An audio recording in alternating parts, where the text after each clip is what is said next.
आज आप सुनिए अधिक मास अर्थात पुरुषोत्तम मास महात्म्य का चतुर्थ अध्याय। इस अध्याय में भगवान विष्णु स्वयं अधिक मास को अपने साथ लेकर परम दिव्य गोलोका धाम की अद्भुत यात्रा कराते हैं। जिस मास को संसार ने तुच्छ समझकर उपेक्षित कर दिया था, उसी अधिक मास को भगवान अपनी शरण में लेकर यह सिद्ध करते हैं कि जो प्रभु की शरण में आता है उसका भाग्य बदल जाता है। इस अध्याय में गोलोक धाम की अलौकिक शोभा, भगवान कृष्णा के दिव्य स्वरूप और पुरुषोत्तम मास की महिमा का अत्यंत मनोहारी वर्णन किया गया है। नारद जी नारायण हरि जी से पूछा है, महाभारत चरण में पड़े अधिक मास को हरि भगवान ने क्या उत्तर दिया?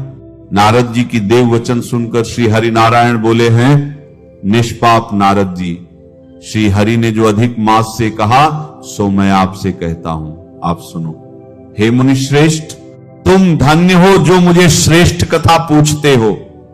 श्री कृष्ण भगवान बोले हैं, अर्जुन मैं तुमसे वैकुंठ का वृत्तांत कहता हूं, वह सुनो। श्री कृष्ण की नेत्रों के संकेत से गरुड़ जी मूर्छित हुए, मलमास की पंखों से हवा करने लगे।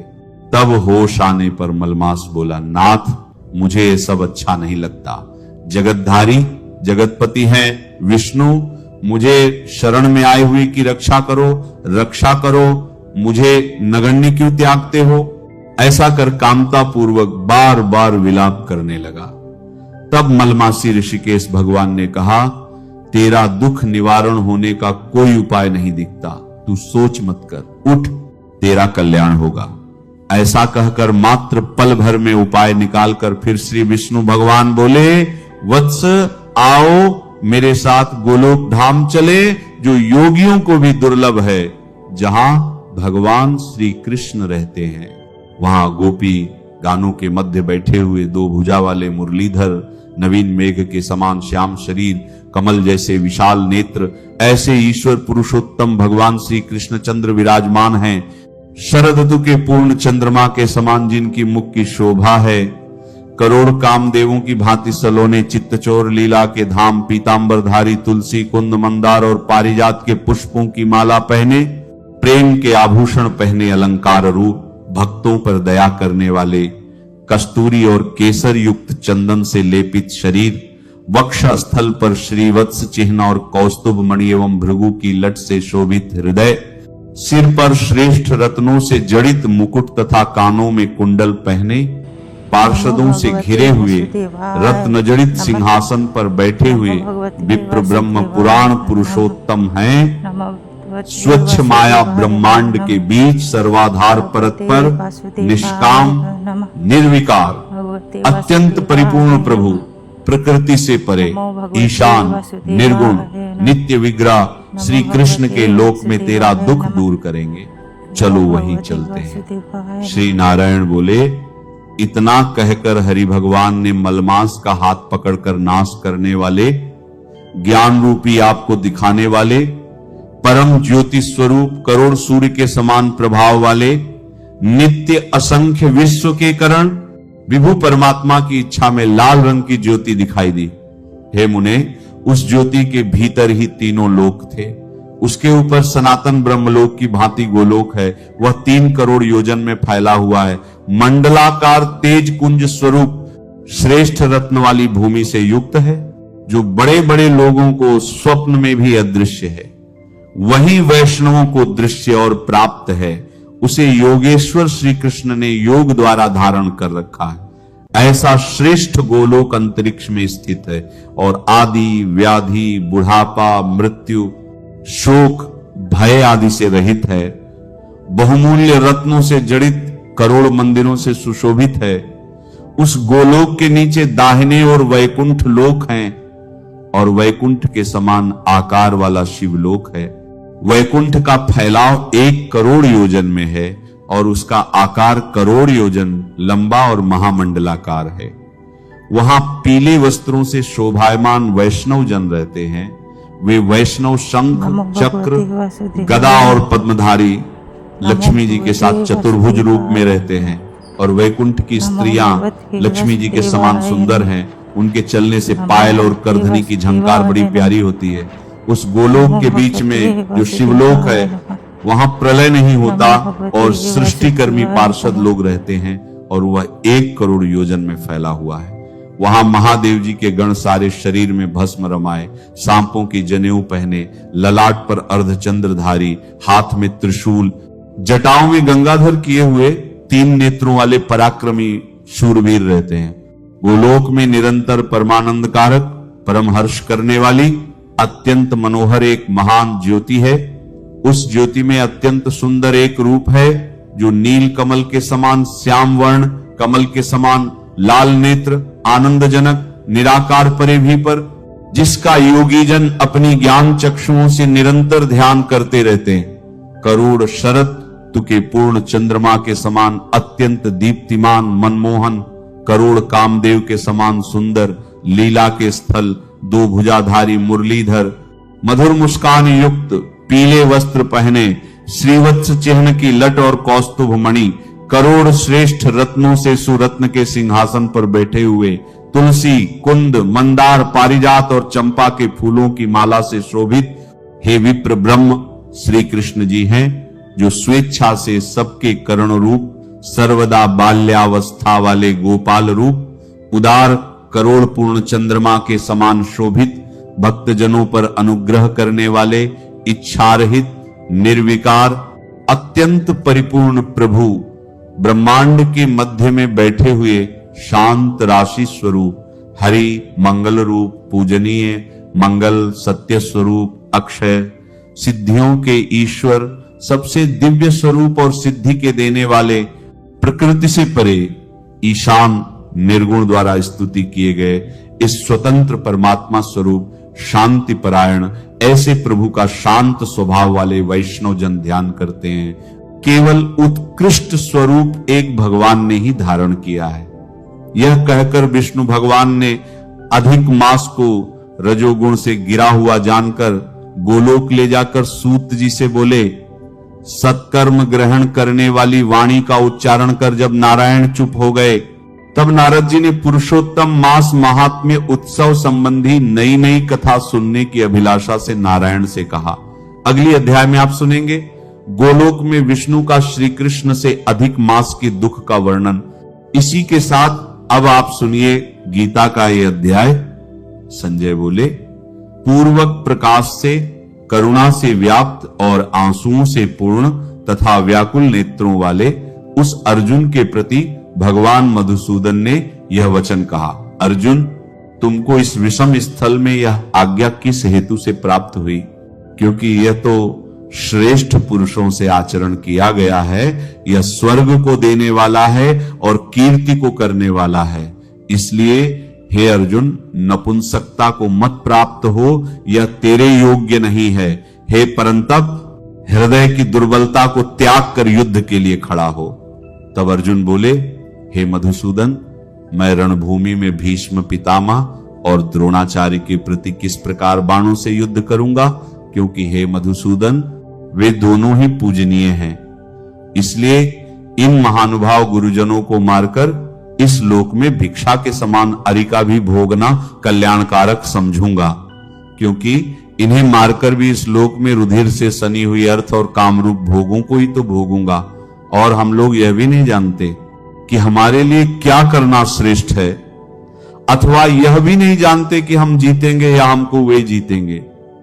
और जिनको मारकर हम जीना भी नहीं चाहते, वे धृतराष्ट्र के पुत्र हमारे सामने खड़े हैं। इसीलिए कायरता रूप, दोष से युक्त स्वभाव से अधोपतित और धर्म के विषय में मोहित चित्त हुआ मैं आपसे पूछता हूं, जो कुछ निश्चय किया हुआ कल्याणकारक साधन हो वह मेरे लिए कहिए, क्योंकि मैं आपका शिष्य हूं। इसलिए आपकी शरण हुए मुझे शिक्षा दीजिए, क्योंकि पृथ्वी में निष्कंटक धन्य संपन्न राज्य को और देवताओं की स्वामित्व को प्राप्त करके भी मैं उस उपाय को नहीं देखता हूं जो मेरी इंद्रियों के सूखने वाले शोक को दूर कर सके।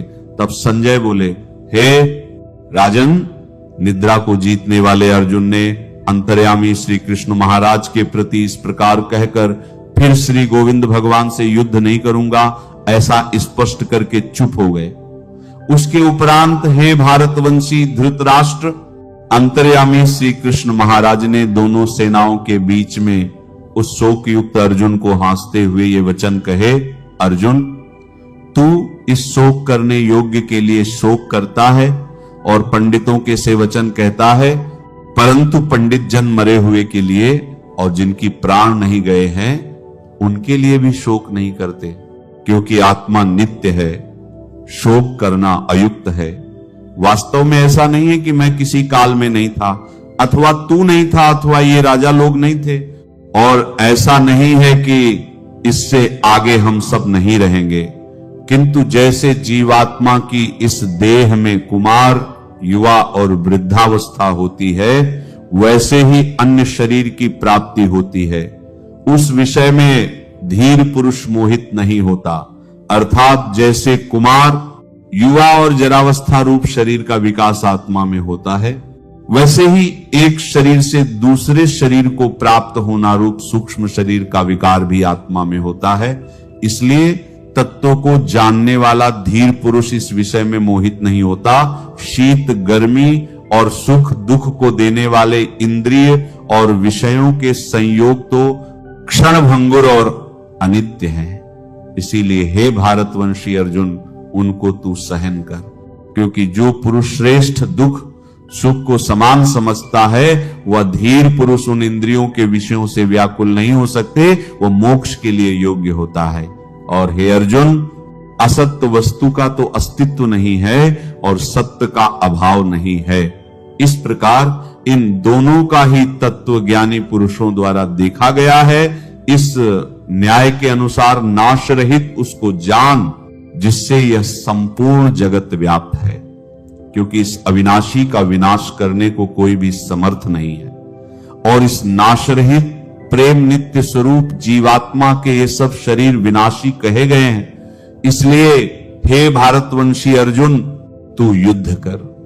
जो इस आत्मा को मारने वाला समझता है और जो इसको मारा हुआ मानता है, वे दोनों ही नहीं जानते, क्योंकि यह आत्मा न तो मारता है न मारा जाता है। यह आत्मा किसी काल में भी न जन्मता है न मरता है, अथवा ऐसा नहीं है कि यह आत्मा होकर के फिर होने वाला है, क्योंकि यह अजन्मा, नित्य, शाश्वत और पुरातन है। शरीर के नाश होने पर भी यह नहीं नष्ट होता। हे प्रथम पुत्र अर्जुन, जो पुरुष इस आत्मा को नाश रहित, नित्य, अजन्मा और अव्यय जानता है, वह पुरुष कैसे किसको मरवाता है और कैसे किसको मारता है। और यदि तू कहे कि मैं तो शरीरों के वियोग का शोक करता हूं, तो यह भी उचित नहीं है, क्योंकि जैसे मनुष्य पुराने वस्त्रों को त्याग कर दूसरे नए वस्त्रों को ग्रहण करता है, वैसे ही जीवात्मा पुराने शरीरों को त्याग कर दूसरे नए शरीरों को प्राप्त होता है। हे अर्जुन, इस आत्मा को शस्त्र नहीं काट सकते, और इसको आग नहीं जला सकती, और इसको जल नहीं गला सकता, और वायु इसको सुखा नहीं सकती, क्योंकि यह आत्मा अच्छेद्य, अदाह्य, अक्लेद्य, अशोष्य है, तथा यह आत्मा नित्य, सर्वव्यापक, अचल, स्थिर रहने वाला और सनातन है।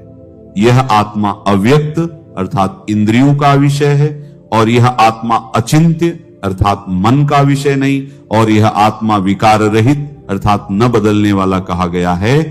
इसलिए हे अर्जुन, इस आत्मा को जानकर तू शोक करने योग्य नहीं, अर्थात तुझे शोक करना उचित नहीं है। यदि तू इसको सदा जन्मने वाला और सदा मरने वाला माने, तो भी हे अर्जुन, इस प्रकार शोक करने योग्य नहीं है, क्योंकि ऐसा होने से तो जन्म वाले की निश्चित मृत्यु और मरने वाले का निश्चित जन्म होना सिद्ध हुआ। इससे भी तो इस अनुपाय विषय में शोक करने योग्य नहीं है।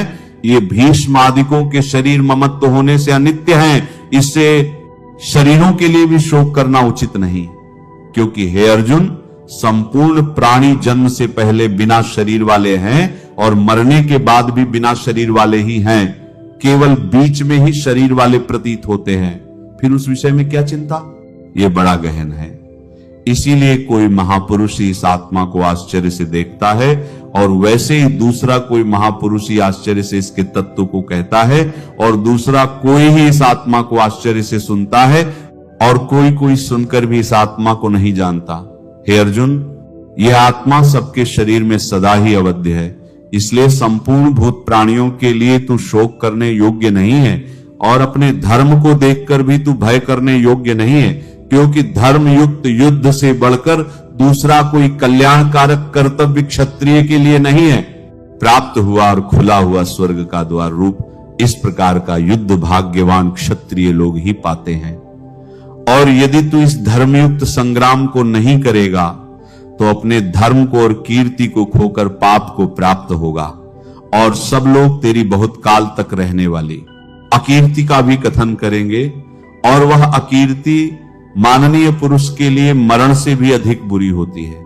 और जिनकी तू बहुत माननीय होकर भी अब तुच्छता को प्राप्त होगा, वे महारथी लोग तुझे भय के कारण युद्ध से आराम हुआ मानेंगे और तेरे वैरी लोग तेरे सामर्थ्य की निंदा करते हुए बहुत से ना खाने योग्य वचनों को कहेंगे। फिर उससे अधिक दुख क्या होगा? इससे युद्ध करना तेरे लिए सब प्रकार से अच्छा है, क्योंकि या तो मारकर स्वर्ग की प्राप्ति होगी या मरकर राज्य भोगोगे। खड़ा हो। यदि तुझे स्वर्ग तथा राज्य की इच्छा न हो तो भी सुख दुख लाभ हानि और जय पराजय को समान समझकर उसके उपरांत युद्ध के लिए तैयार हो। इस प्रकार युद्ध करने से तू पाप को प्राप्त नहीं होगा। हे पार्थ, यह बुद्धि तेरे लिए ज्ञान योग के विषय में कही गई और इसी को अब निष्काम कर्म योग के विषय में सुन। जब तू इस बुद्धि से युक्त हुआ तो कर्मों के बंधन को अच्छी तरह नाश करेगा। इस निष्काम कर्मयोग में आरंभ का अर्थात बीच का नाश नहीं है और उल्टा फलस्वरूप दोष भी नहीं होता है। इसीलिए इस निष्काम कर्मयोग रूप धर्म का थोड़ा भी साधन जन्म मृत्यु रूप महान भय से उद्धार कर देता है। हे अर्जुन, अज्ञानी पुरुषों की बुद्धियां बहुत भांति वाली अनंत होती हैं। हे अर्जुन, जो सकामी पुरुष केवल फलश्रुति में प्रीति रखने वाले, स्वर्ग को ही परम श्रेष्ठ मानने वाले, इससे बढ़कर और कुछ नहीं ऐसे कहने वाले हैं, वे अविवेक की जन्मरूप कर्मफल को देने वाली और भोग तथा ऐश्वर्य की प्राप्ति के लिए बहुत सी क्रियाओं के विस्तार वाली इस प्रकार की विविध शोभायुक्त वाणी को कहते हैं। उस वाणी द्वारा हरे हुए चित्त वाले तथा भोग और ऐश्वर्य में आसक्ति वाले उन पुरुषों के अंतःकरण में निश्चयात्मिका बुद्धि नहीं होती। हे पार्थ, वेद संसार को विषय करने वाले अर्थात प्रकाश करने वाले हैं। तू त्रिगुणातीत निर्द्वंद्व नित्य वस्तुओं में स्थित योगक्षेम से रहित और आत्मपरायण हो, क्योंकि मनुष्य का सब ओर से परिपूर्ण जलाशय के प्राप्त होने पर छोटे जलाशय में जितना प्रयोजन रहता है, अच्छी प्रकार ब्रह्म को जानने वाले ब्राह्मण का भी सब वेदों में उतना ही प्रयोजन रहता है। अर्थात जैसे बड़े जलाशय के प्राप्त हो जाने पर जल के लिए छोटे जलाशयों की आवश्यकता नहीं रहती, वैसे ही ब्रह्मानंद की प्राप्ति होने पर आनंद के लिए वेदों की आवश्यकता नहीं रहती। इससे तेरा कर्म करने में ही अधिकार है, फल में कभी नहीं। और तू कर्मों के फल की वासना वाला भी मत हो तथा तेरी कर्म न करने में भी प्रीति न हो। हे धनंजय, आसक्ति त्याग कर तथा सिद्धि और असिद्धि में समान बुद्धि वाला होकर योग में स्थित हुआ कर्मों को कर। यह समस्त भाव ही योग नाम से कहा जाता है। इस समतारूप बुद्धि योग से सकाम कर्म अत्यंत तुच्छ है। इसलिए हे धनंजय, समस्त बुद्धि योग का आश्रय ग्रहण कर, क्योंकि फल की वासना वाले अत्यंत दीन हैं। समस्त बुद्धियुक्त पुरुष पुण्य पाप दोनों को ही इस लोक में त्याग देता है, अर्थात उनसे लिप्त नहीं होता। इससे समस्त बुद्धि योग के लिए ही चेष्टा कर। यह समस्त बुद्धि रूप ही कर्मों में चतुरता है, अर्थात कर्म बंधन से छूटने का उपाय है। क्योंकि बुद्धि योग युक्त ज्ञानीजन कर्मों से उत्पन्न होने वाले फल को त्याग कर जन्मरूप बंधन से छूटे हुए निर्दोष अमृतम परम पद को प्राप्त होते हैं। हे अर्जुन, जब तेरी बुद्धि मोह रूप दलदल को बिल्कुल तर कर जाएगी, तब तू सुनने योग्य और सुन हुए की वैराग्य को प्राप्त होगा।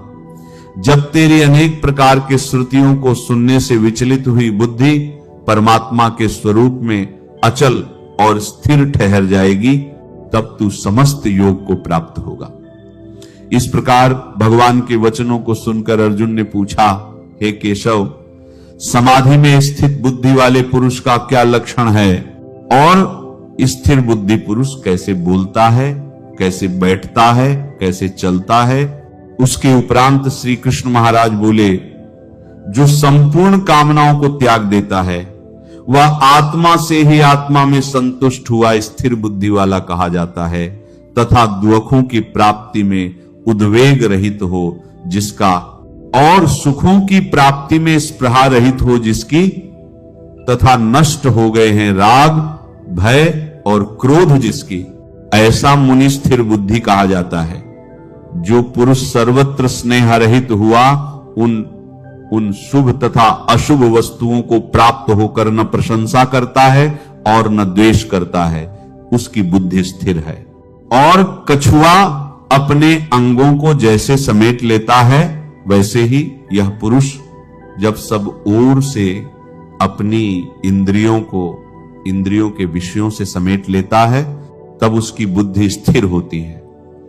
यद्यपि इंद्रियों के द्वारा विषयों को न ग्रहण करने वाले पुरुष के भी केवल विषय तो निवृत्त हो जाते हैं, परंतु राग नहीं निवृत्त होता, और इस पुरुष का तो राग भी परमात्मा के साक्षात्कार से निवृत्त हो जाता है। हे अर्जुन, जिससे कि यातना करते हुए बुद्धिमान पुरुष के भी मन को यह प्रमथनशील स्वभाव वाली इंद्रियां बलात् हर लेती हैं, इसलिए मनुष्य को चाहिए कि उन संपूर्ण इंद्रियों को वश में करके समाहित चित्त हुआ मेरे परायण स्थित हो जाए, क्योंकि जिस पुरुष की इंद्रियां वश में होती हैं उसी की बुद्धि स्थिर होती है। हे अर्जुन, मन सहित इंद्रियों को वश में करके मेरे परायण न होने से मन के द्वारा विषयों का चिंतन होता है, और विषयों का चिंतन करने वाले पुरुष की उन विषयों में आसक्ति हो जाती है, और आसक्ति से उन विषयों की कामना उत्पन्न होती है,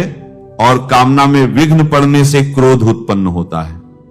क्रोध से अविवेक अर्थात मोह भाव उत्पन्न होता है, और अविवेक से स्मरण शक्ति भ्रमित हो जाती है, और स्मृति के भ्रमित हो जाने से बुद्धि अर्थात ज्ञान शक्ति का नाश हो जाता है, और बुद्धि के नाश होने से यह पुरुष अपने श्री साधन से गिर जाता है। परंतु स्वाधीन अंतःकरण वाला पुरुष राग द्वेष से रहित अपने वश में की हुई इंद्रियों द्वारा विषयों को भोगता हुआ अंतःकरण की प्रसन्नता अर्थात स्वच्छता को प्राप्त होता है। उस निर्मलता के होने पर इसकी संपूर्ण दुखों का अभाव हो जाता है, और उस प्रसन्न चित्त वाली पुरुष की बुद्धि शीघ्र ही अच्छी प्रकार स्थित हो जाती है। हे अर्जुन, साधन रहित पुरुष के अंतःकरण में स्थिर बुद्धि नहीं होती है, और उस अयुक्त के अंतःकरण में आस्तिक भाव भी नहीं होता है, और बिना आस्तिक भाव वाले पुरुष को शांति भी नहीं होती।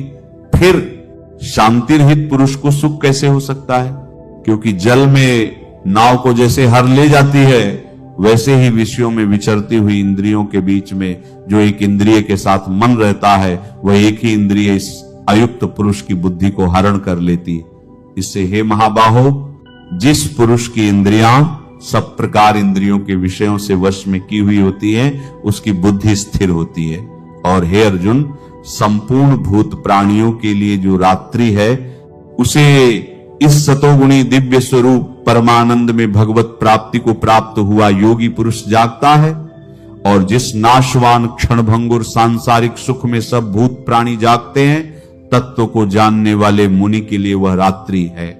जैसे सब ओर से परिपूर्ण अचल प्रतिष्ठा वाले समुद्र के प्रति नाना नदियों का जल उसमें चला जाए, उसे विकार न करते हुए ही समा जाते हैं, वैसे ही जिस स्थिर बुद्धि वाले पुरुष के प्रति संपूर्ण भोग किसी प्रकार का विकार उत्पन्न किए बिना ही समा जाते हैं, वह पुरुष परम शांति को प्राप्त होता है, न कि भोगों को चाहने वाला।